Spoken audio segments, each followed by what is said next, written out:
Bien, vamos a iniciar el segundo panel entonces, denominado Los migrantes ante los órganos del Estado. Modera este panel la abogada Constanza de la Fuente del Instituto Nacional de Derechos Humanos. En la tarde, para quienes necesiten certificación de asistencia, vamos a requerir que nuevamente se chequeen cuando hagamos ingreso a la jornada de las 3 de la tarde. Bueno, hola a todos y a todos, bienvenidos a este segundo panel de la mañana. Les agradezco a todos y a todas su presencia acá en esta importante actividad que realizamos en alianza la Universidad Austral con el Instituto Nacional de Derechos Humanos.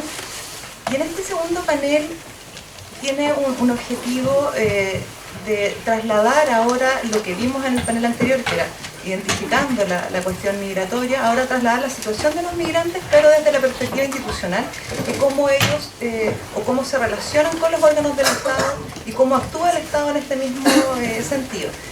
Para este panel contamos con la presencia de 3 expositores. El primero de ellos, quien nos acompaña desde Santiago, que es Rodrigo Bustos Botay. Él es el jefe de la Unidad Jurídico-Judicial del Instituto Nacional de Derechos Humanos, además es doctor en Derecho y es académico de la Universidad Diego Portales. Rodrigo Bustos nos hablará sobre los comentarios al proceso de regularización y al proyecto de reforma migratoria. Muchas gracias, Constanza. Buenos días a todas y todos. Muchas gracias por la invitación. Primero que nada, valorar esta instancia, este seminario que se ha organizado por parte de la Universidad Austral, donde nosotros como instituto buscamos también dar nuestro aporte. Sin lugar a dudas me parece, Pablo lo decía en la mañana y también el decano en sus palabras, que de esta forma sin lugar a dudas se construye el sentido público que debieran tener las universidades. Así que muchas felicitaciones por este espacio de diálogo, de conversación, de reflexión sobre el tema de la migración y los derechos de las personas migrantes. Como señaló Constanza, en mi caso voy a referirme fundamentalmente a un análisis de las medidas que actualmente se han ido tomando en los últimos meses por parte del actual gobierno en materia de migración, tanto el proyecto de ley, más bien las indicaciones que envió el presidente Sebastián Piñera, junto además con el proceso de regularización, y también voy a hacer referencia al final a la visa o al decreto que establece una visa para las personas provenientes de Haití, de nacionalidad haitiana, ¿ya? Previo a referirme a esas medidas, eso sí, voy a hacer algunas observaciones de contexto que en parte están en el mismo proyecto de ley, o las mismas indicaciones enviadas por parte del gobierno del presidente Piñera, y me referiré también al marco de normativa de derechos humanos que está en la base finalmente del análisis que voy a realizar.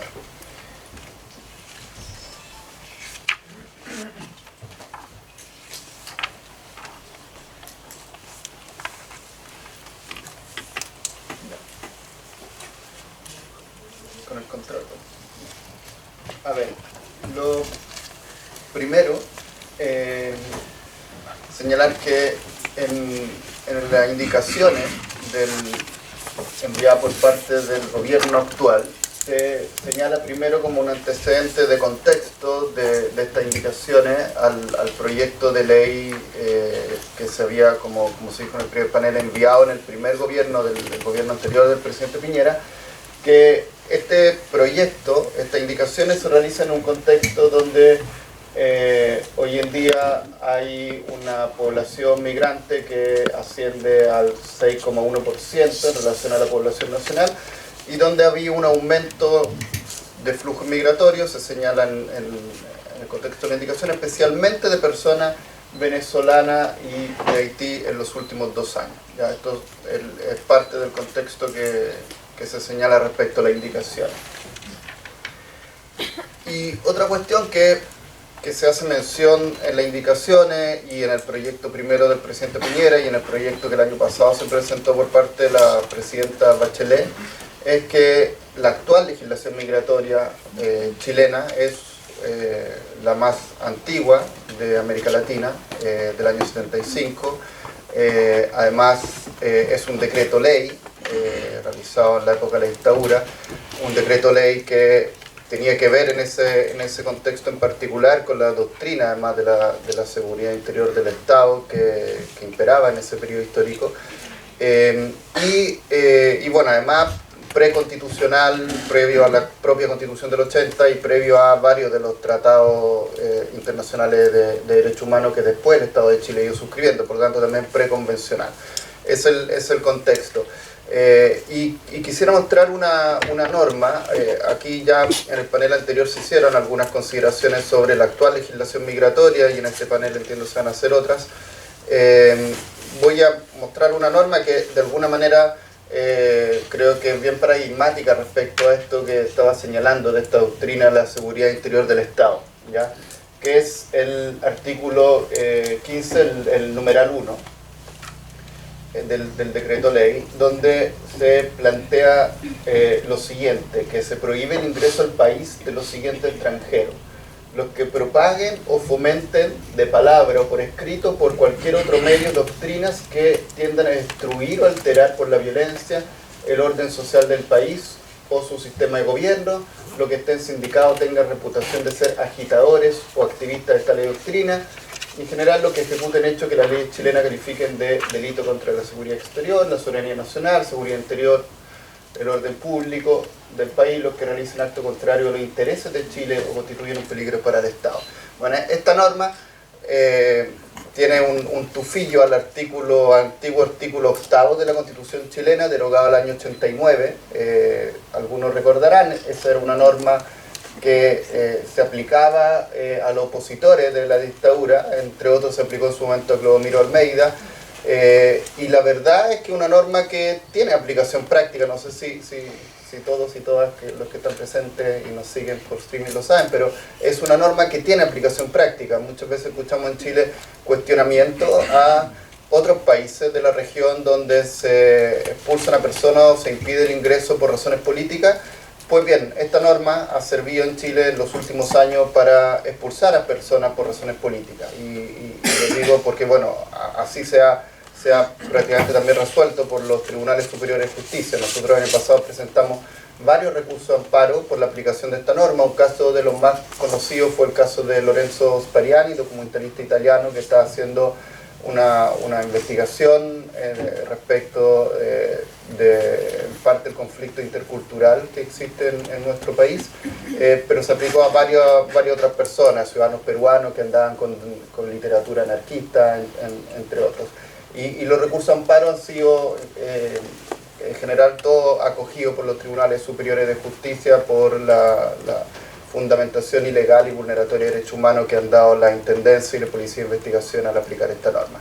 Bueno, esto básicamente como para contextualizar la legislación que tenemos hoy en día en Chile. Por otra parte, señalaba que la idea o mi intervención busca mirar las medidas que se están tomando en los últimos 2 meses desde una mirada de derechos humanos. Y ahí tenemos varios instrumentos, hay algunos recientes, como la Declaración de Nueva York para Refugiados y Migrantes de Naciones Unidas del año 2016. Está también el Pacto Mundial para una Migración Ordenada, un pacto que que ya tiene fecha para aprobarse ahora en septiembre del año 2018. Y además, bueno, hay una serie de otros instrumentos específicos. Obviamente se aplica todo el marco del derecho internacional de los derechos humanos general, todas las convenciones, tanto el sistema de Naciones Unidas como el sistema interamericano, a las personas migrantes, pero además están todos estos instrumentos específicos sobre derecho de las personas migrantes, sobre derecho de los refugiados, sobre trata de personas y tráfico migrante, y son normas que son vigentes en el Estado de Chile, varios de estos convenios y protocolos, y por lo tanto tienen que considerarse a la hora hoy en día, por ejemplo, de la discusión legislativa que se está dando en el Congreso. Quisiera, respecto al marco del derecho internacional de derechos humanos, detenerme en 2 cuestiones, ¿ya? Una norma de la Convención de la Convención Internacional de Naciones Unidas sobre la protección de los derechos de los trabajadores migratorios y sus familiares, y también algunas consideraciones de una opinión consultiva de la Corte Interamericana de Derechos Humanos, una opinión consultiva del año 2003. La norma de la Convención de Naciones Unidas es el artículo 7, que básicamente establece la igualdad de derechos de las personas migrantes respecto de las personas nacionales chilenas, de los ciudadanos y ciudadanas chilenas, ¿ya?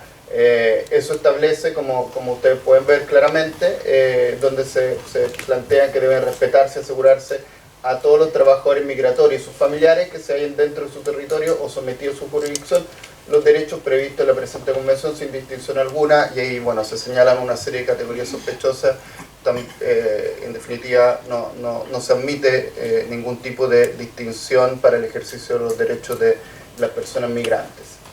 La Corte Interamericana, en la opinión consultiva que les señalaba del año 2003, a lo que hace referencia es a la situación en particular de las personas migrantes indocumentadas. Y señala varias cuestiones, pero hay dos cosas que en particular quisiera recordar para que las tengamos presentes a la hora de mirar el actual proyecto de ley que se discute en el Congreso. Una es que dice que la calidad migratoria de una persona no puede constituir de manera alguna una justificación para privarla del goce y ejercicio de sus derechos humanos, ¿ya? Vamos a ver después que el actual proyecto de ley, las indicaciones que se enviaron por parte del gobierno actual hace poco, en alguna medida sí realizan diferenciaciones en el ejercicio de derechos por la condición migratoria. Y después señala que si bien se puede otorgar un trato distinto a migrantes documentados con respecto de los migrantes indocumentados, sí es posible. Dice que siempre y cuando este trato diferencial sea razonable, objetivo, proporcional y no lesione los derechos humanos, ¿ya? Y eso es algo que hoy día entonces va a tener que mirar el Congreso en la discusión del proyecto de ley, y también va a tener que revisar el propio Tribunal Constitucional respecto al decreto que establece la visa para personas haitianas, porque ese decreto ha sido sometido a un requerimiento al Tribunal Constitucional. Bueno, y el Tribunal Constitucional chileno ha señalado algunas cuestiones también, lo señalaban también, lo mencionaron en el panel anterior, respecto a las diferenciaciones que es posible realizar de acuerdo a la Constitución chilena en relación a los derechos de las personas migrantes, ¿ya? En el caso Alerte señaló varias cuestiones, me voy a referir solo a algunas de ellas. En la línea, en buena medida, de lo expresado anteriormente, la Convención de ONU y la opinión consultiva de la Corte Interamericana, lo que dijo el Tribunal Constitucional en este caso era que no se autoriza una titularidad diferenciadora de derechos para el extranjero, salvo habilitación constitucional expresa, que todo tipo de distinción que se realice entre un extranjero y un nacional requiere una autorización constitucional previa, y además el fallo invita a la autoridad administrativa a sustituir la máxima discrecionalidad por un sistema donde lo preponderante debiera ser el enfoque de derechos. Ya, eso dijo el Tribunal Constitucional chileno, por lo tanto habrá que tenerlo en cuenta para que, digamos, no tengamos otro proyecto de ley hoy día que finalmente termine siendo también resuelto por el TC, en definitiva. Lo que voy a hacer ahora es señalar algunos puntos del proyecto de ley actualmente en discusión en el Congreso y digamos su análisis en relación a los estándares internacionales de derechos humanos, ¿ya? La próxima semana vamos a tener en la página web del Instituto el informe completo sobre el proyecto que ya fuimos, de respecto al cual ya nos tocó ir a exponer en el Congreso. Ahora por razones de tiempo me voy a referir solamente a algunos de los puntos. Una primera cuestión tiene que ver con el derecho a la libre circulación y movilidad humana, ¿ya? Y acá lo que nosotros sostenemos en relación a los instrumentos internacionales es que la propuesta legislativa en discusión mantiene formas de discrecionalidad que limitan el derecho a la libre circulación y movilidad humana, ¿ya? entre otras cosas por la existencia de vistos consulares y los requisitos de los distintos visados, ¿ya? De alguna forma se permite la posibilidad de que estos vistos y visados sigan fundamentándose al igual como se realiza actualmente en el interés general de la nación, o en cláusula ambigua que finalmente podrían dar lugar a arbitrariedades. Y por otra parte, y se señala en el mismo mensaje del proyecto de ley, y se dijo antes por la doctora Stefani en el panel anterior, hay un énfasis explícito en el sentido de que lo que le interesa al Estado de Chile es relevar la migración que, digamos, tiene un carácter laboral, donde puede haber una fuerza laboral que pueda ser útil al país, ¿ya? Y no se consideran en el sentido otras razones en términos amplios por las cuales las personas pueden venir a nuestro país. Respecto de los requisitos de visa y visa consular, como ya señalaba, se alude al interés nacional, tal como ocurre en la legislación actual, y por lo tanto el gobierno de turno podría seguir estableciendo estas visas específicas y restringiendo esta libre movilidad con esta cláusula ambigua. En cuanto a la nacionalidad, nos parece valorable de que los hijos de extranjeros nacidos en Chile puedan optar a la nacionalidad chilena, de acuerdo a la propuesta legislativa. Sin embargo, lo que se establece es, digamos, que esto va a realizarse de oficio respecto de los hijos e hijas de migrantes que están en situación regular, pero respecto de personas migrantes que estarían en irregularidad de acuerdo al proyecto, podrían optar a esta nacionalidad chilena solamente una vez que demuestren que no pueden optar a otra nacionalidad de otro país. Y en ese sentido, eso sí nos parece signo de preocupación, porque podría, digamos, implicar en alguna situación casos de personas apátridas, si niños y niñas en situación de apátrida. Respecto del principio de no devolución, que es un principio clave en el derecho migratorio internacional, se establece en la propuesta legislativa. Sin embargo, creemos que no se establece de manera absoluta como en el derecho, en los instrumentos internacionales, y por otra parte tampoco se hace referencia en la propuesta legislativa a cambios de circunstancias de personas que están en el país y que eventualmente puedan significar una aplicación de este principio de no devolución, que debiera significar que esas personas no sean devueltas al país cuando esto pueda implicar alguna afectación de sus derechos fundamentales.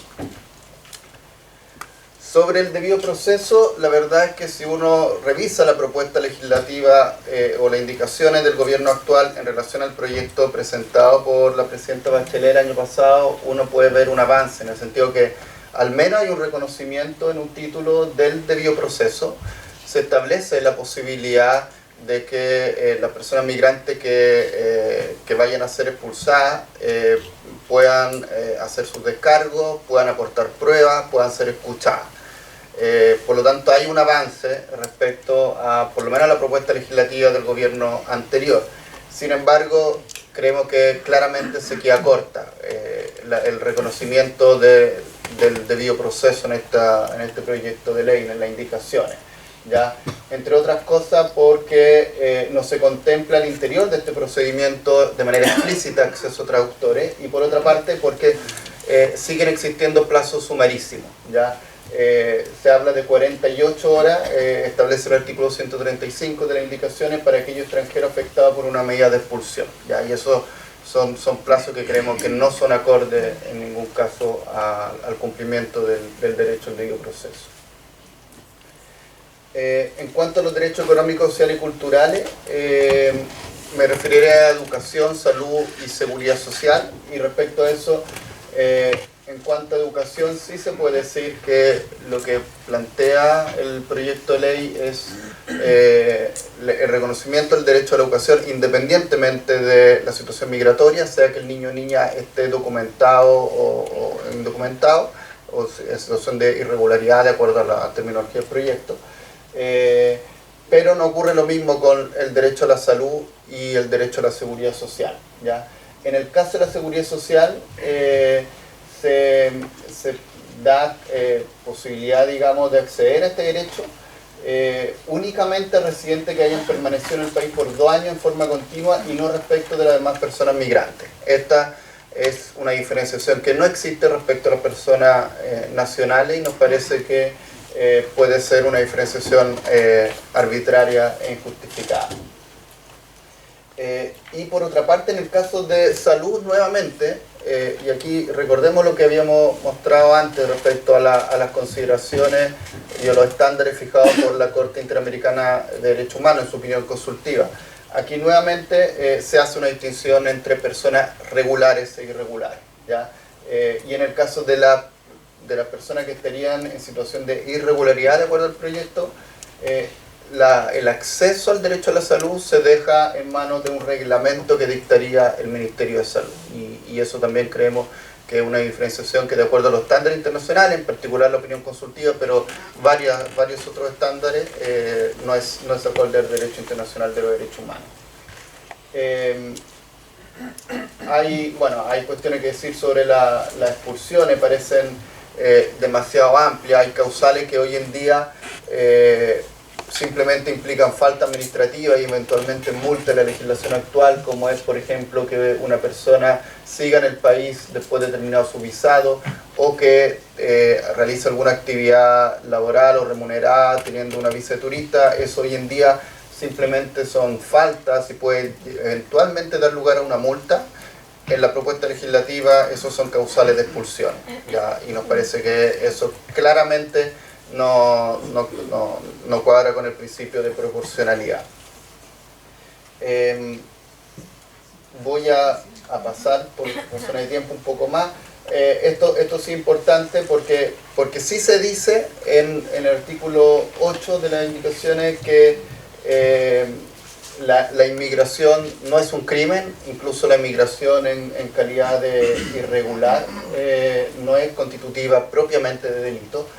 Pero a renglón seguido hay otras normas cuando se habla de la verificación de estadía regular, donde se criminaliza la migración irregular al asociarla a la comisión de delito y se establece una suerte de obligación similar, análoga a la que tienen los funcionarios y funcionarias públicas, de tener que denunciar esa migración irregular como si fuera un delito, ¿ya? Por lo tanto hay una contradicción que creemos que debiera subsanarse en la tramitación legislativa.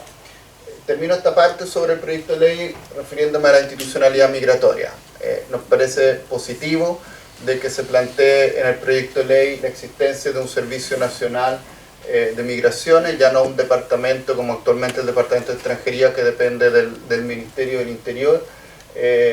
Además se establece como un servicio que debe promover los derechos de todas las personas migrantes. Sí creemos que hay cuestiones a mejorar en esta institucionalidad.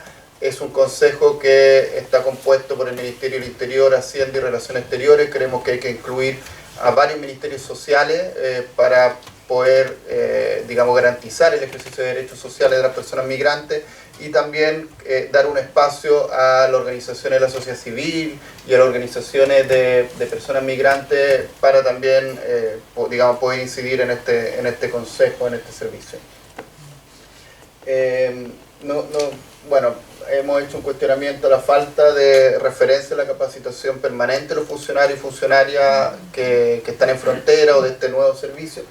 Y no quisiera también dejar de mencionar, me parece muy interesante la exposición del panel anterior de la doctora Yanira Zúñiga sobre la situación de las mujeres migrantes. No hay ninguna referencia, la verdad es que no hay ninguna referencia en estas indicaciones, tampoco en el proyecto de la presidenta Bachelet del año pasado, ni el proyecto del presidente Piñera original, sobre específicamente la situación de mujeres migrantes y efectivamente hay estudios, como se señalaron anteriormente, donde las mujeres migrantes han estado sujetas a mayores discriminaciones y nos parece importante que por lo tanto haya un abordaje especial. Ahora referirme a las otras dos medidas, yo creo que ya estoy en el tiempo, voy a tomar 2 minutos más.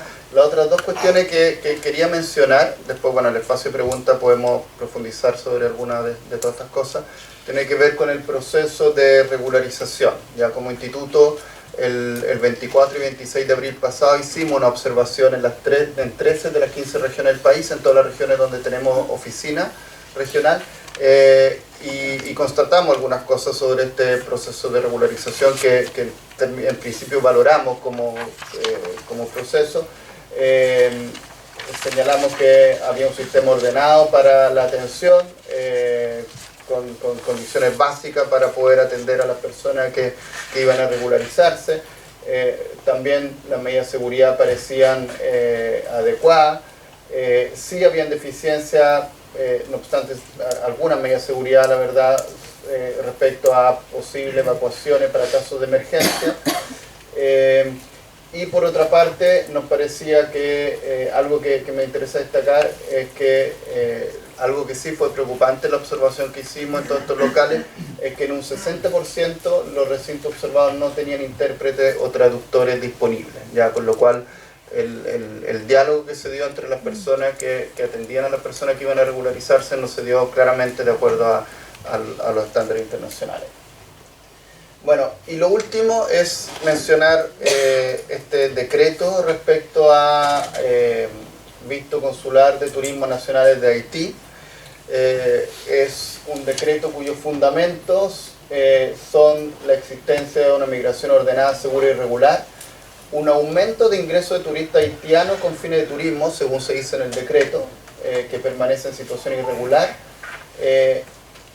Un tercer fundamento que sería, de acuerdo al decreto, que si estas personas permanecen más tiempo de los plazos de turismo, estarían expuestas a redes de tráfico de personas y que la exigencia de permanencia irregular, protección al migrante y Estado de Derecho habría que asegurarlo con este decreto de viceturismos nacionales de Haití.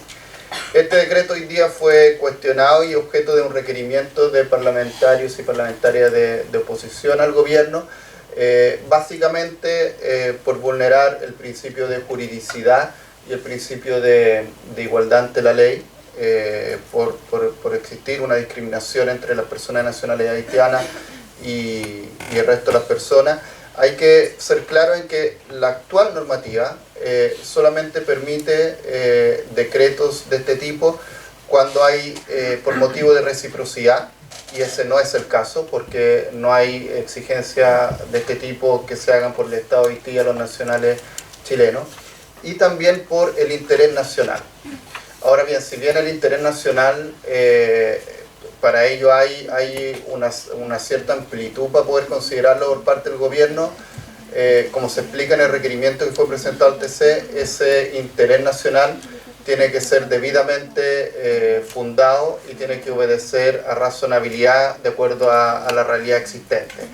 Y como se explica en el requerimiento, la verdad es que especialmente los fundamentos 2 y 3 son bastante débiles si usted lo revisan. O sea, el hecho de que haya un aumento de turistas haitianos en el país, que eso en sí tenga que implicar la exigencia de una visa de turismo, no necesariamente una buena fundamentación, y también no hay ninguna, digamos, consistencia en que necesariamente si una persona de Haití se queda más de un tiempo de una visa de turismo, eso va a implicar que sean víctimas de trata y tráfico de personas. Eso no tiene ninguna consistencia necesariamente con lo que ocurre en la realidad.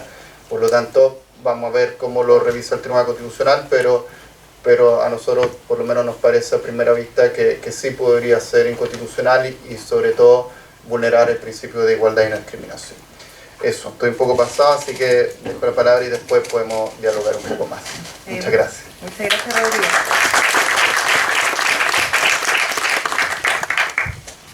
continuación escucharemos al señor Germán Olmedo, quien es juez titular del Tribunal Oral y Penal de Valdivia. Además es magíster en Derecho y es académico de nuestra universidad.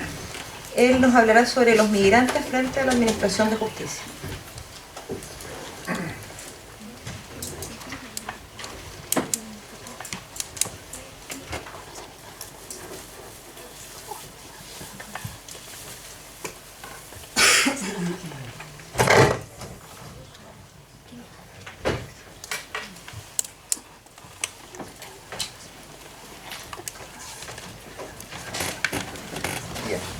Muchas gracias, profesora.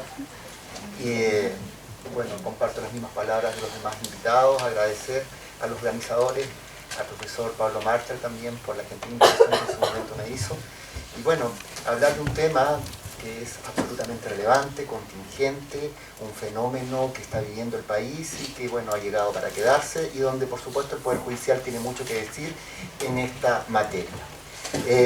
Quizás es bueno partir con una premisa ya o una afirmación en cuanto a que para el fortalecimiento de un Estado democrático de derecho el Poder Judicial debe asumir un decisivo compromiso a justamente el ofrecimiento de una administración de justicia de calidad y respetuosa de los derechos y garantías fundamentales. Para el cumplimiento de este propósito, de este objetivo que mira justamente el Poder Judicial, necesariamente debiera atender a dos cosas. Primero, a ofrecer una mejor calidad y capacitación de su recurso humano, y estoy pensando justamente en los funcionarios y en los jueces a fin de ofrecer un mejor servicio de justicia. Y en segundo lugar, el Poder Judicial también tiene que preocuparse en concretar un efectivo acceso a la justicia de todas las personas, y aquí justamente tiene que tener una especial atención respecto de las personas y grupos vulnerables.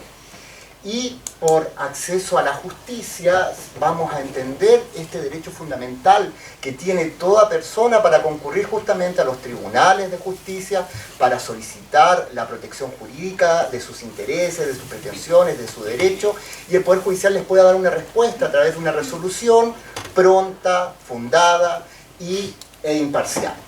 Y en este efectivo ejercicio debe justamente tener el Poder Judicial una especial mirada, como les decía, respecto de las personas y grupos vulnerables. Y aquí la migración, o mejor dicho, la condición de migrante, surge sin lugar a dudas como una causa razonable de vulnerabilidad, sumadas también a otras causas que se reconocen de vulnerabilidad, como es el género, como es pertenencia a una comunidad indígena o minorías, la edad, la pobreza, la privación de libertad, la discapacidad. Ahora, ¿y por qué en este caso el migrante o la condición de migrante tiene o causa vulnerabilidad? Bueno, porque concurren factores que lo generan o que razonablemente lo pueden generar. Y está justamente el desplazamiento. Aquí tenemos a una persona, a veces un grupo familiar, que se traslada de un territorio nacional a otro territorio nacional, con todo lo que eso implica en cuanto a perder redes de protección, a generar un desarraigo social y familiar, y donde muchas veces esta motivación del desplazamiento dice relación con motivos de mejoras expectativas de vida, laborales, materiales, incluso de protección o seguridad, como es el caso de los refugiados. El migrante también enfrenta muchas veces barreras lingüísticas, barreras idiomáticas, y nosotros lo tenemos claro, evidenciándolo en el caso de la comunidad haitiana, y también barreras culturales respecto del país que los recibe. Y muchas veces el país receptor genera barreras culturales y sociales fundadas en meros prejuicios y en discriminaciones.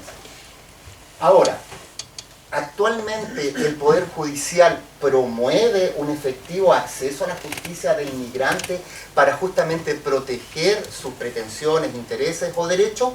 La respuesta es sí, pero también hay que ser honesto y queda todavía mucho camino por recorrer, muchos desafíos que enfrentar. Actualmente el Poder Judicial sí está realizando un trabajo en cuanto a generar una cultura jurídica respecto de todos los funcionarios, los operadores de justicia acerca del derecho y de los procedimientos que tienden justamente a un efectivo acceso a la justicia de los migrantes. Además, el Poder Judicial está muy preocupado a través de la promoción y un efectivo control en cuanto a la asistencia, a la defensa legal del migrante y que ésta sea de calidad, que sea imparcial, gratuita, entre otras cosas. Garantizar también el uso de intérprete cuando justamente el usuario, en este caso el migrante, no comprende el castellano. Y aquí conviene resaltar un proyecto piloto que se ha implementado en varias jurisdicciones en torno a establecer un sistema de interpretación en línea cuando justamente el usuario no comprende o no entiende el castellano. También propicia medidas de simplificación en cuanto a las actuaciones de procedimiento, en otras palabras, una desformalización de los actos procesales. Y esto no es más que una manifestación de todo el proceso de reforma que se ha vivido en los distintos procedimientos que afectaron las competencias, las diversas competencias que conoce el Poder Judicial. Y también propicia medidas de coordinación con otras instituciones, una mirada más bien holística, de vinculación interinstitucional respecto de todas las reparticiones, sean públicas o privadas, que tengan algo que decir con el fenómeno migratorio. Ahora, ¿y por qué esta preocupación? Porque efectivamente el migrante está llegando a los tribunales y está llegando a solicitar protección de sus intereses, de sus pretensiones, de sus derechos. Lamentablemente no existe dentro del Poder Judicial un registro interno que nos pueda anotar la nacionalidad del usuario, ¿ya? Y que por lo tanto permita visibilizar el número de extranjeros o migrantes que recurren a los tribunales a solicitar justamente justicia. Ahora, creo que esto es algo que se debe corregir prontamente porque eso le da relevancia también a este grupo vulnerable. ¿Bien? Ahora, ¿y por qué están concurriendo estos migrantes a los tribunales de justicia solicitando este acceso de protección a sus derechos? Bueno, las razones son múltiples y afectan diversas competencias del Poder Judicial. Ya algo se ha dicho en esta mesa y en la mesa anterior en torno, en primer lugar, a la interposición de recursos y acciones constitucionales en cuanto a vulneración de garantías y derechos fundamentales, reconocidos en la Constitución y en diversos tratados internacionales que Chile ha suscrito como Estado. Bien, y ahí tenemos, yo creo, el recurso de amparo como la gran herramienta en este momento de recurso que está utilizando el extranjero respecto a decisiones arbitrarias que se están ejecutando y que seguramente el profesor Baza nos tendrá que decir algo de esto en su exposición seguramente. Y estos recursos de amparo interpuestos ante los tribunales superiores de justicia básicamente dicen relación con decisiones tomadas por la autoridad migratoria que justamente ejerce este control migratorio y que dicen, por ejemplo, relación con denegación de entrada por parte de la PDI, que es la institución que ejerce este control migratorio, los decretos de expulsión que se generan a través del Ministerio del Interior o de las intendencias o gobernaciones, la extensión también de la privación de libertad respecto del migrante que está en un proceso de expulsión de Chile, y aquí hay un caso emblemático que sucedió hace un par de años atrás respecto a una situación totalmente arbitraria por parte de la Policía de Investigaciones en cuanto a mantener por muchos días un grupo importante de migrantes en situación de irregularidad, y que es conocido como el caso del cuartel Borgoño, y que por supuesto generó un cambio cultural también dentro y jurídico dentro de la Policía de Investigaciones. Ahora, también la Corte Suprema está conociendo, en estos recursos de amparo que conoce en las Cortes de Apelaciones y la Corte Suprema ha ido sembrando una jurisprudencia constante y, analizado los casos, ha detectado en muchos de ellos, por ejemplo, vulneración a estos garantías fundamentales, a la libertad y seguridad individual, a la prohibición de las expulsiones masivas. Recordemos el caso que hace poco sucedió con los haitianos que llegaron en un avión a principios de año. El interés superior del niño, afectación de la unidad familiar, familia núcleo fundamental de la sociedad, y el principio también de proporcionalidad de la medida, sobre todo en el caso de las expulsiones. Bien.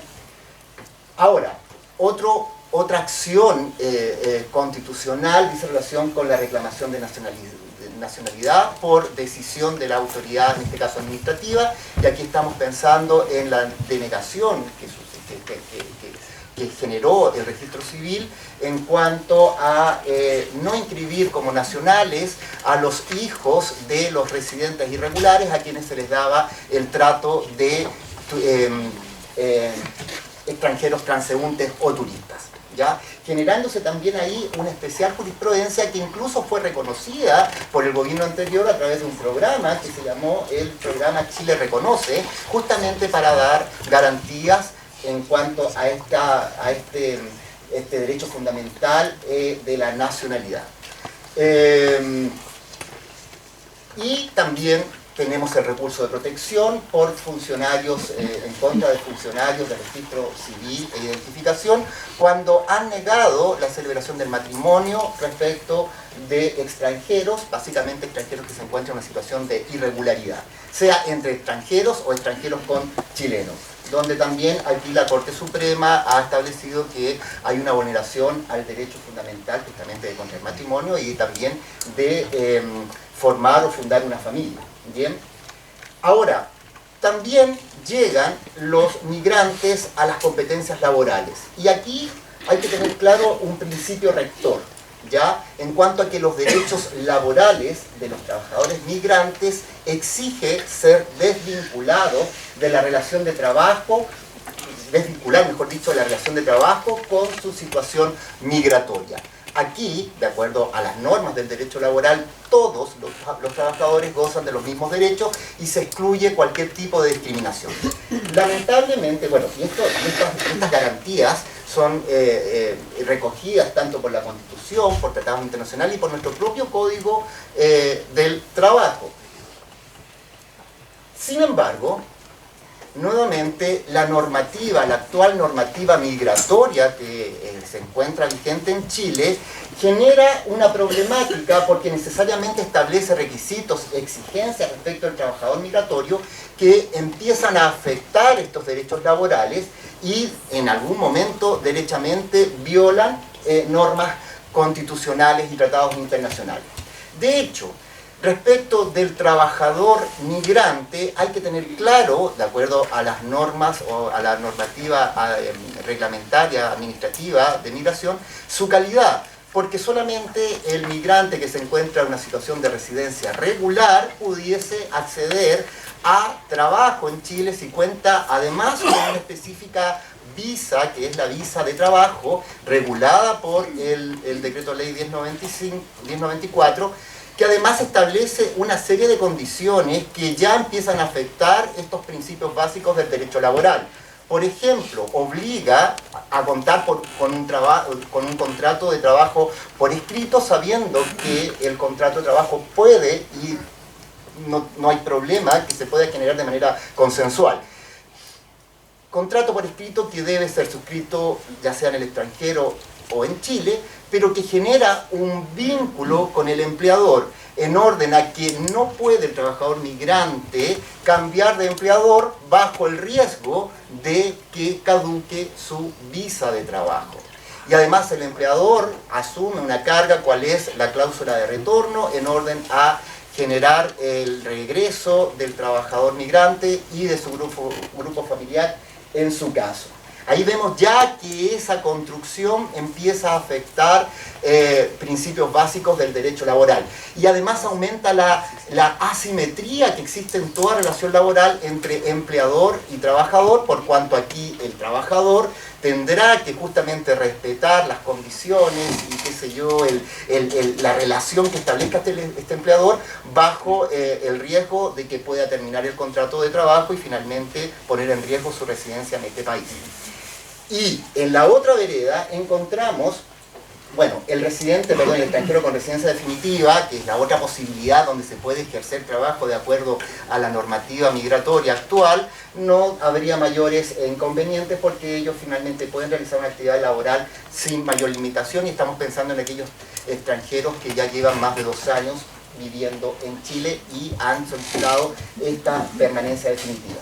Pero frente a esa otra vereda nos encontramos con ese gran grupo de migrantes que se encuentran en una situación de irregularidad y que son los más afectados a la vulneración de sus derechos laborales y a la precarización de la relación. ¿Ya? Aquí se pueden generar claras condiciones de abuso en esta situación, bajo muchas veces el temor del migrante de solicitar un amparo o una protección, bajo el riesgo de ser descubierto en esta situación de irregularidad y ser expulsado. Lo cual, por supuesto, genera abusos por parte del empleador. Me olvidaba decir que en el caso anterior, los que ya se encuentran en una situación de visa de trabajo regulada pueden acceder además a situaciones de protección, como son las obligaciones previsionales y de salud. No así en el caso de los irregulares. Llegan también los migrantes ante los tribunales de familia, y aquí debemos también sostener de que los juzgados o los tribunales de familia deben aplicar los derechos para todos por igual, sin distinción de su calidad de migrante o no. ¿Y por qué llegan los migrantes ante los tribunales de familia? Básicamente aquí hay un grupo o un subgrupo que dice relación con los niños y adolescentes migrantes que pueden estar sujetos a vulneraciones. Vulneraciones que pueden generarse ya sea por el propio seno familiar, y algo de eso se dijo en la mesa anterior, por ejemplo, situaciones a las cuales están expuestas como cualquier otro niño chileno, que pueden ser situaciones de violencia intrafamiliar claras, situaciones de abusos sexuales, pero hay otras condiciones, y aquí viene justamente, y muy bien lo decía la profesora anterior, situaciones que están más bien vinculadas con aspectos culturales, de idiosincrasia o de la cosmovisión del migrante, y que dicen relación con conductas que a los ojos de nuestra legislación pueden ser consideradas de vulneración. Y ahí están, por ejemplo, los castigos físicos que se pueden ejercer respecto de un niño, en la creencia que es la mejor forma de establecer o internalizar pautas de conducta. ¿Bien? Y la otra forma de vulneración respecto a estos niños y adolescentes migrantes ya no se genera dentro del espacio del seno familiar, sino que pueden ser generadas por la propia sociedad chilena o por el Estado como responsable. Por ejemplo, cuando hay denegación al acceso a la salud, denegación a la educación o un derecho a la nacionalidad o a su identidad, como de algún modo explicaba hace un momento atrás. Y aquí entonces los juzgados civiles tienen que tomar una decisión clara en cuanto a la protección de estos derechos mínimos de todo niño o adolescente, independiente justamente de su nacionalidad. Y finalmente, con esto creo que voy a terminar por el tiempo, hay un aspecto también fundamental, que es el aspecto penal, en donde al migrante lo podemos ver en sus dos caras, como imputado y como víctima. En cuanto al carácter de imputado, aquí también algo ya se ha dicho, está esa cara de la criminalización de la migración y que finalmente lo que llega como migrante es justamente el delincuente que viene a incrementar las tasas de criminalidad en Chile. Finalmente eso se construye en base a prejuicios y discriminación frente a ese grupo. Y tenemos la otra cara, que es la más importante, creo yo, y lamentable, que es justamente como víctima frente a delitos como es el tráfico ilícito de migrantes y la trata de personas, tipos penales que fueron incorporados recientemente por nuestro Código Penal, justamente respetuoso de los tratados internacionales que ha suscrito sobre la materia, en este caso el Protocolo de Palermo, y donde se combate finalmente esta criminalidad organizada transnacional, donde ve al migrante, muchas veces en situación de irregularidad, absolutamente vulnerable a caer justamente a estas conductas de riesgo que justamente los obliga su situación a ser parte. Bien. Finalmente quiero terminar diciendo que un Estado democrático de derecho debe proteger y respetar los derechos mínimos de todo migrante independiente de su situación migratoria, y para ello debe asegurar un efectivo acceso a la justicia. Muchas gracias.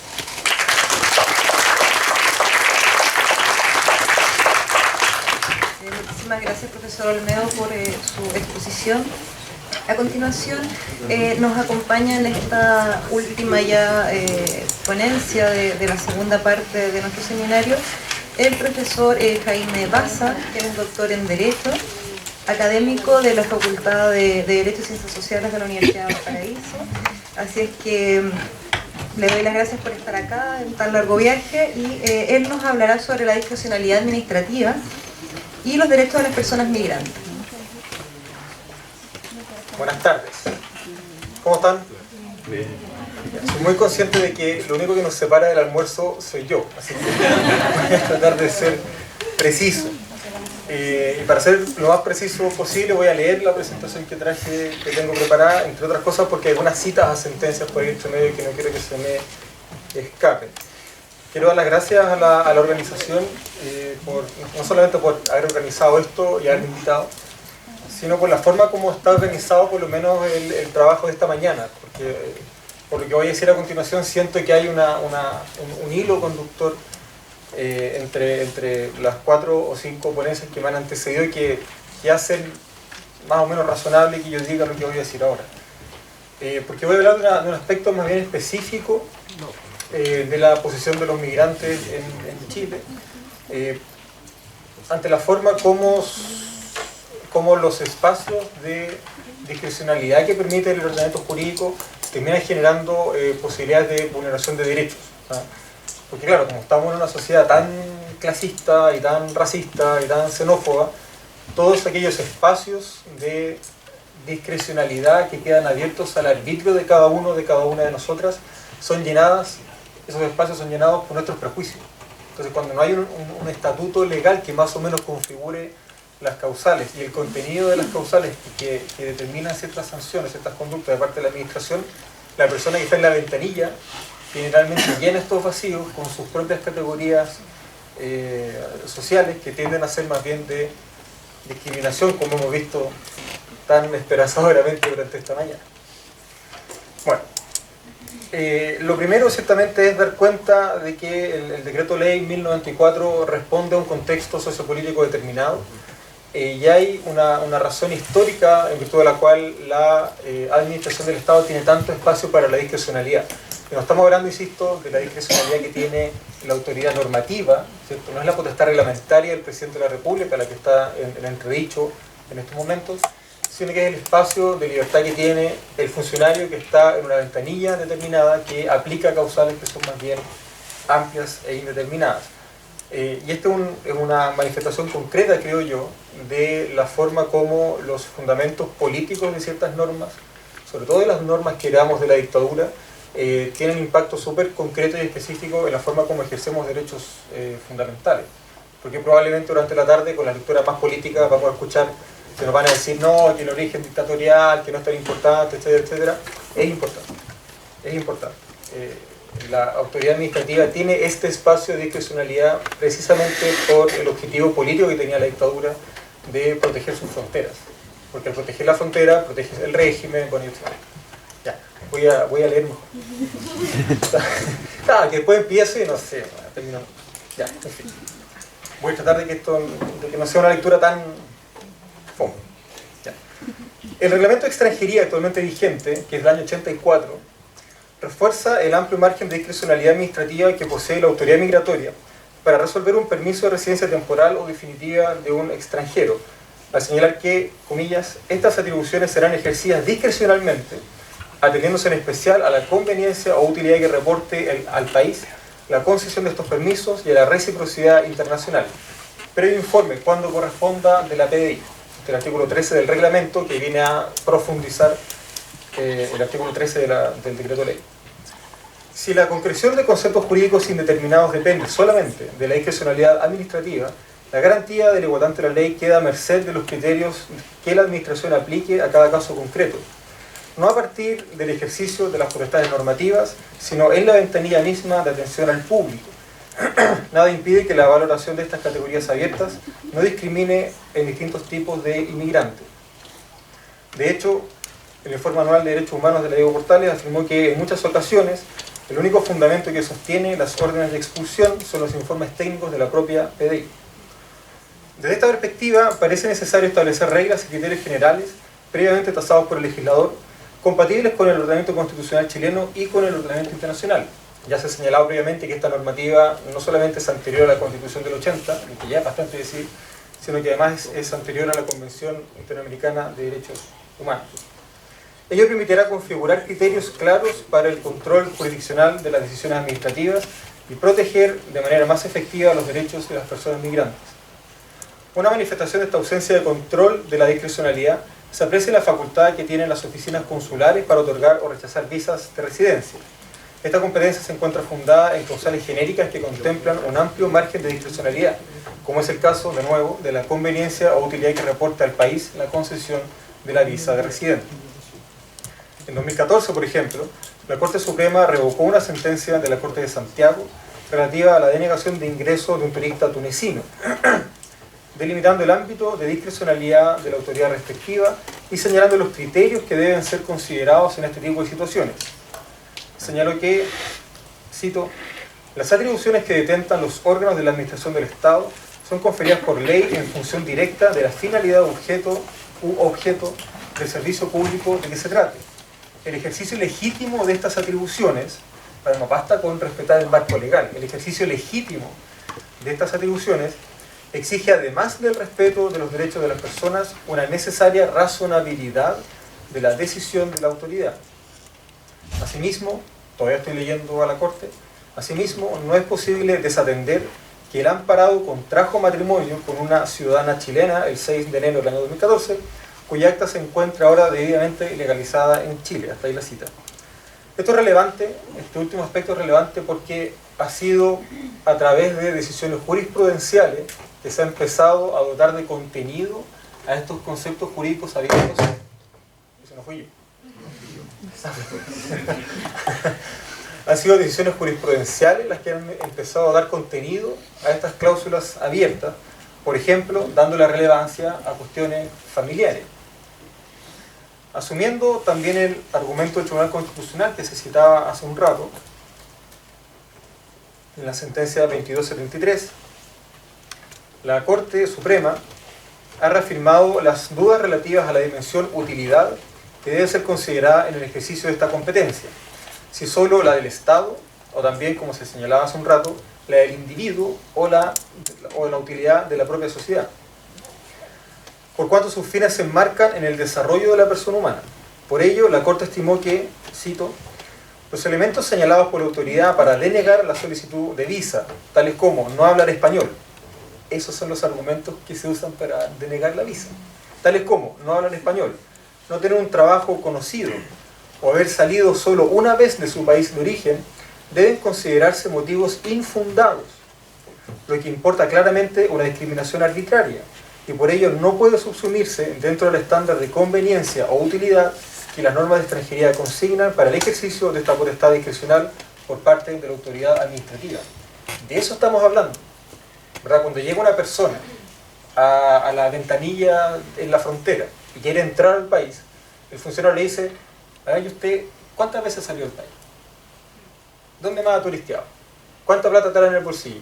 ¿Tiene reserva de hotel o no tiene reserva de hotel? ¿Habla castellano o no habla castellano? Esos criterios, que no están en ninguna parte, lo único que hacen es evidenciar los prejuicios culturales de la persona que está del lado institucional de la ventanilla. Por eso la discrecionalidad administrativa termina siendo una amenaza para el ejercicio de los derechos fundamentales, porque se cuelan estructuras de discriminación que tienen manifestación institucional cuando es el Estado de Chile el que actúa a través de estas personas y estos funcionarios. Sí. Lo propio ha ocurrido respecto de las denegaciones de ingreso por parte de la Policía de Investigaciones, que la misma frontera ha ejercido su discrecionalidad de una manera que la Corte Suprema ha establecido arbitraria. A modo de ejemplo, el artículo 44, inciso segundo del Decreto Ley 1094, señala que todo turista deberá tener los medios económicos suficientes para subsistir durante su permanencia en Chile, circunstancias que deberá acreditar cuando lo estime necesario la autoridad policial. Eso dice la ley. Es decir, entrega una facultad discrecional a la autoridad migratoria sin criterios tasados legalmente. Entonces uno inmediatamente tiene que pensar, bueno, ¿cuándo el policía de la PDI que está al lado de acá de la ventanilla estima que es necesario pedirle al inmigrante que verifique cuánto dinero tiene? Bueno, probablemente cuando es pobre, cuando es negro, cuando está desasiado, probablemente cuando es una mujer, a lo mejor embarazada, o un cabro chico. Todos criterios que se cuelan de nuevo desde nuestras propias categorías de discriminación.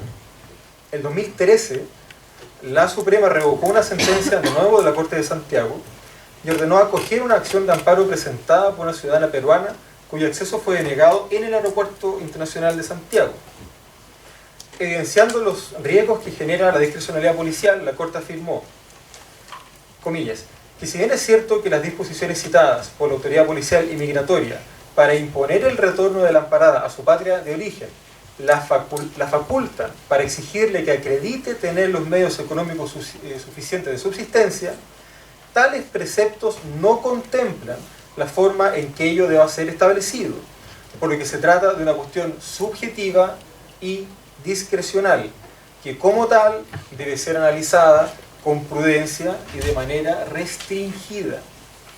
La disposición legal no permite distinguir el origen de las sumas que traiga el extranjero, de modo que el hecho de ser obsequiadas o prestadas no permite al funcionario policial reconducir ello a la única calificación que contempla la norma, que es su insuficiencia.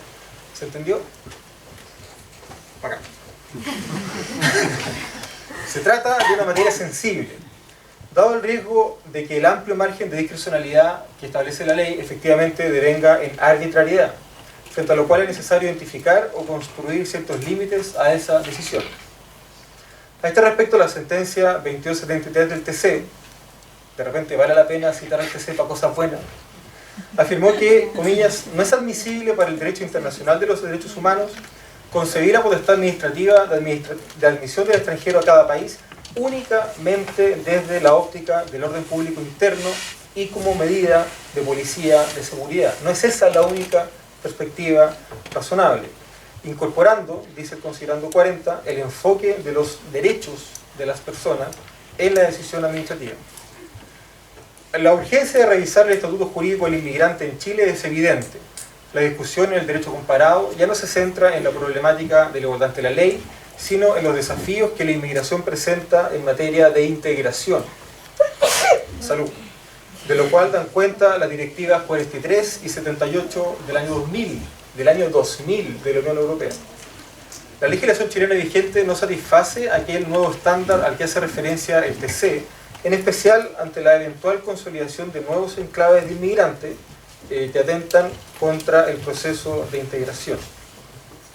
¿Cómo voy con el tiempo, moderador? ¿Sí? ¿Cuánto me quedan? Ah, ya, súper. Porque igual me quedan un par de páginas.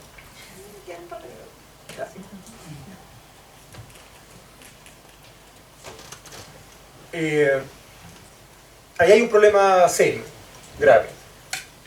La otra dimensión de este mismo problema es la ausencia de un procedimiento administrativo que regule la situación jurídica a partir de la cual un inmigrante se relaciona con la administración del Estado. El decreto ley 1094 no tiene evidentemente un procedimiento administrativo establecido.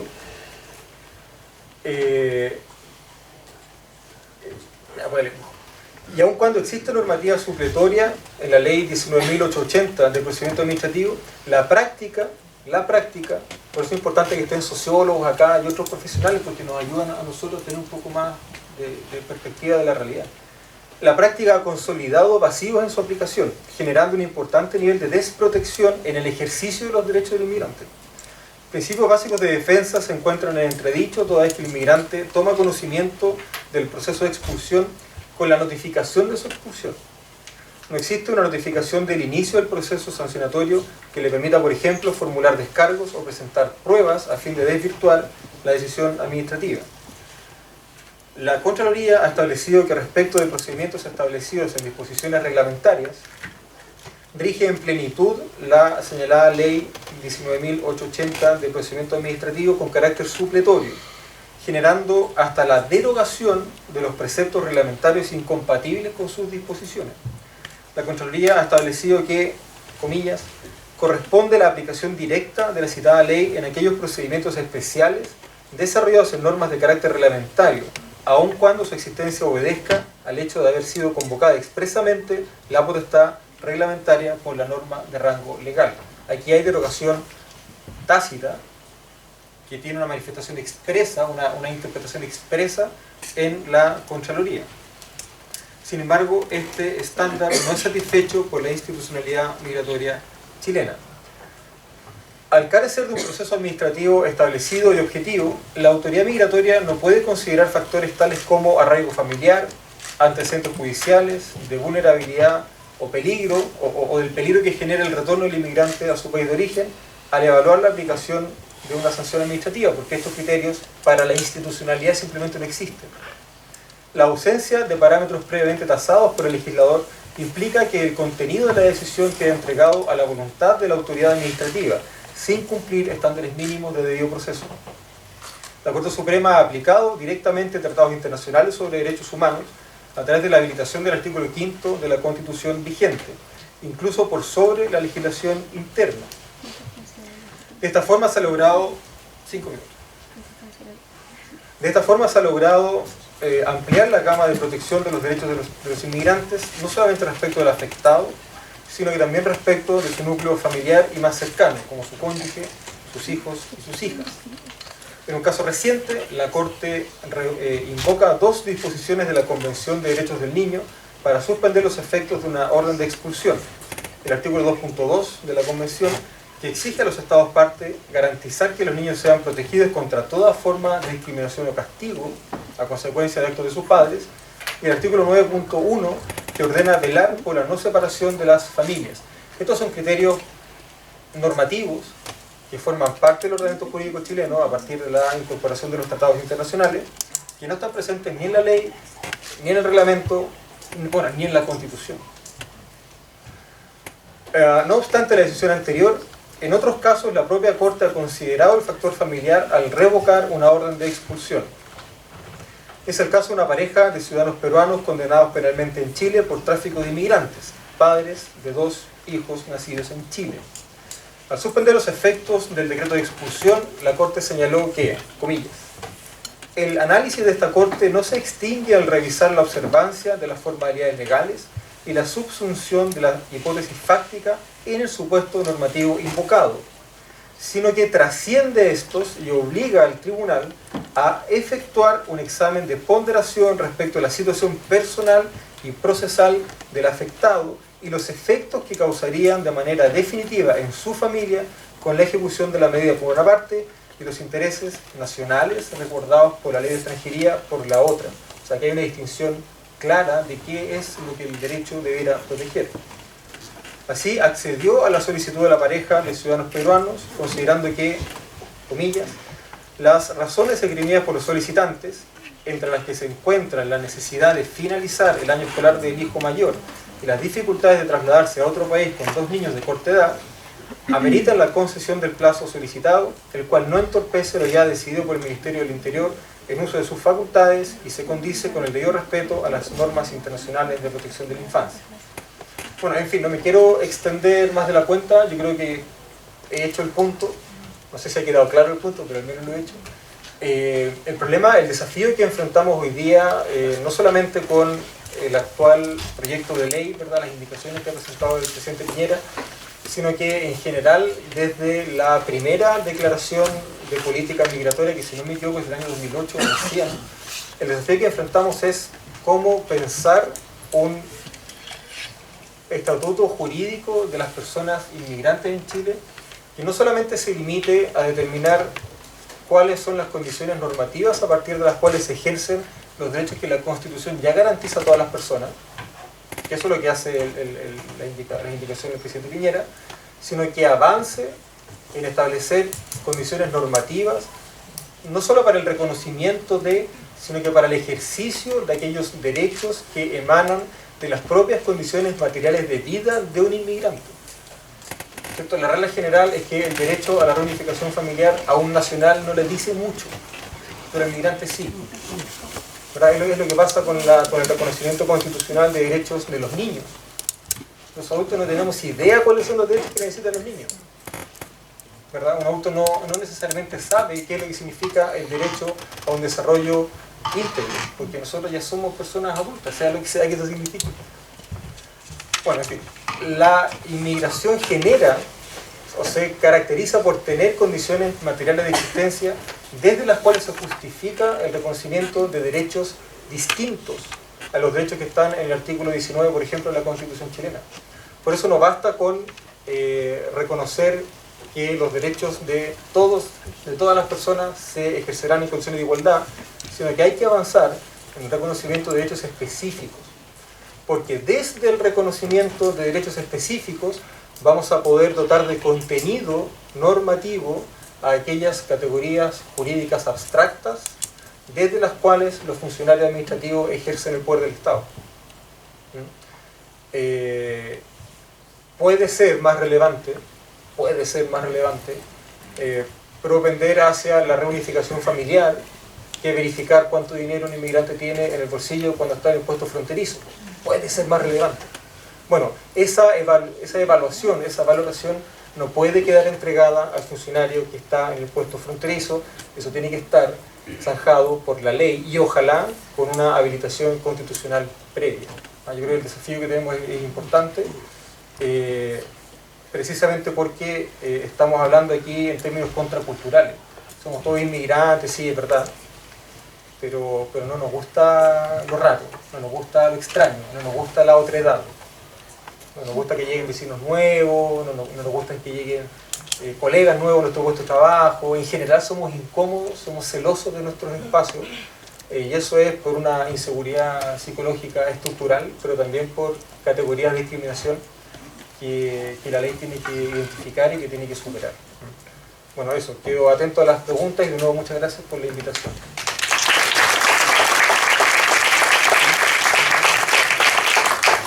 Bueno, muchas gracias, profesor Baza, y a todo el panel por estas interesantes intervenciones sobre los migrantes ante los órganos del Estado. A continuación iniciaremos una ronda de preguntas bastante breve, considerando el tiempo, y aprovecho a su vez de invitarlos para la jornada de la tarde, que se inicia a las 15 horas, con 2 paneles más de intervención. Así es que, por favor, tienen la palabra.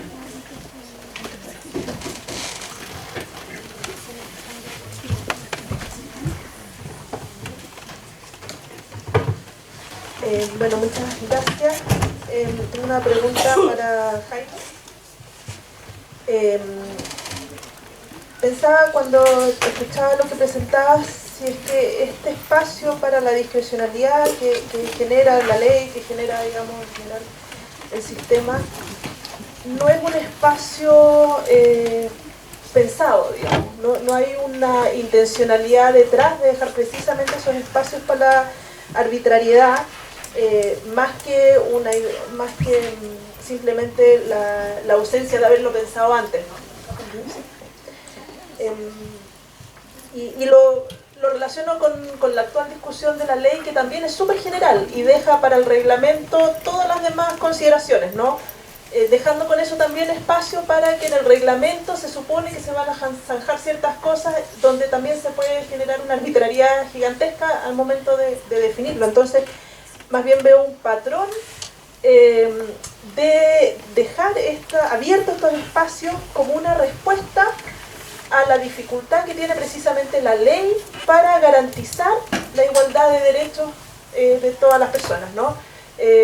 Como si la fórmula que encuentra el sistema legal y el Estado es precisamente tirando un poco la pelota y apostando a que en esas microprácticas constantes y cotidianas se van a generar estas discriminaciones y bueno, todas estas arbitrariedades, ¿no? Entonces, si así fuera, digamos, ¿por qué piensas que ocurre? ¿Otra pregunta?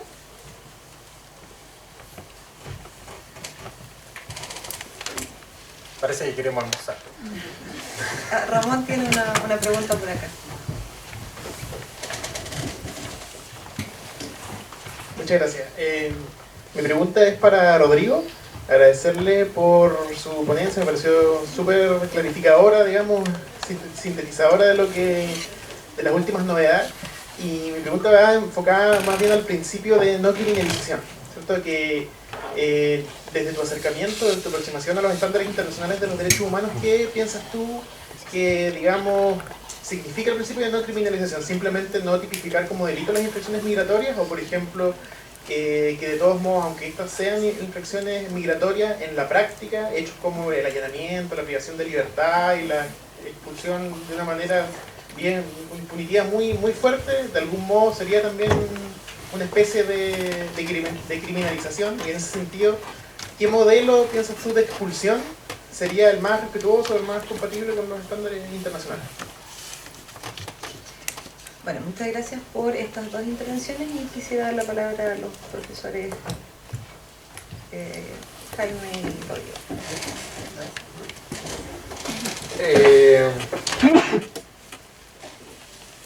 Bueno, yo estoy de acuerdo contigo. Efectivamente, uno que vive desde la sospecha, esto no es casual. Por eso creo que es importante no explicar todo a partir de la dictadura, pero al menos entender que tenemos una herencia no solamente cultural y política, sino también normativa, que explica muchas de las estructuras y las instituciones que están vigentes hoy día todavía. Yo creo que efectivamente ese espacio para la discusión administrativa no es casual.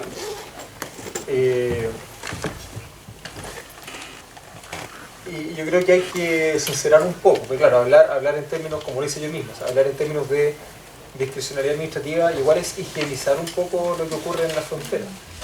Porque finalmente esto no es discrecionalidad administrativa, porque esto queda entregado a la policía. Este es un control policial. Y sigue siendo un control policial desde el golpe en adelante, reforzado por el decreto ley 1094 del 75, si no me equivoco, pero que ha normalizado un determinado tipo de relación institucional entre el Estado de Chile y las personas, no solamente quienes entran, sino también quienes salen. O sea, acordémonos del tipo de control policial que había en la frontera durante la dictadura. Era muy duro, no solamente para permitir el ingreso, sino que era particularmente duro también para forzar la salida. Esa lógica yo creo que ha colonizado el pensamiento político de los últimos años, lo que hace muy difícil pensar fuera de ese paradigma.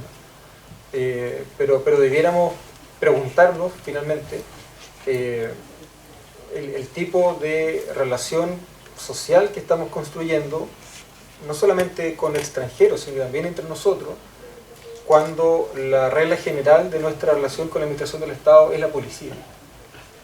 Y no lo digo solo por las brutalidades que vimos ayer en el Instituto Nacional, sino que lo digo precisamente porque aquellos espacios normativos abiertos a la discrecionalidad administrativa son llenados por policías, por PDI, por la Armada, qué sé yo. Ahora, ¿por qué ocurre eso? Bueno, yo creo que es parte de esos dispositivos de control que quedan instalados desde el golpe militar en adelante, sobre los cuales no hemos discutido lo suficiente y que probablemente no hemos visibilizado lo suficiente, y porque yo creo que es más fácil para nosotros, para nosotras, es más cómodo ver esos dispositivos de policía y no sé, relegarlos al paso fronterizo en Arica, ¿verdad? Y no darnos cuenta de que esos dispositivos de seguridad que ejerce la policía también operan sobre nosotros en nuestra cotidianidad. Yo creo que las discusiones sobre los inmigrantes son evidentemente sobre los inmigrantes, pero son también discusiones sobre nosotros. Porque el tipo de relación, el tipo de poder político que el Estado ejerce sobre los migrantes, que nos molesta, que lo mostramos acá, ¿verdad? Y que nos irrita, debiera irritarnos no solo porque se ejerce contra los migrantes, sino porque se ejerce contra nosotros también, hoy día. Y claro, por eso no nos llama tanto la atención que el contenido del proyecto de ley, como se decía previamente, sea el que es, ¿verdad? Reforzando un poco esta lógica del control policial sobre la población.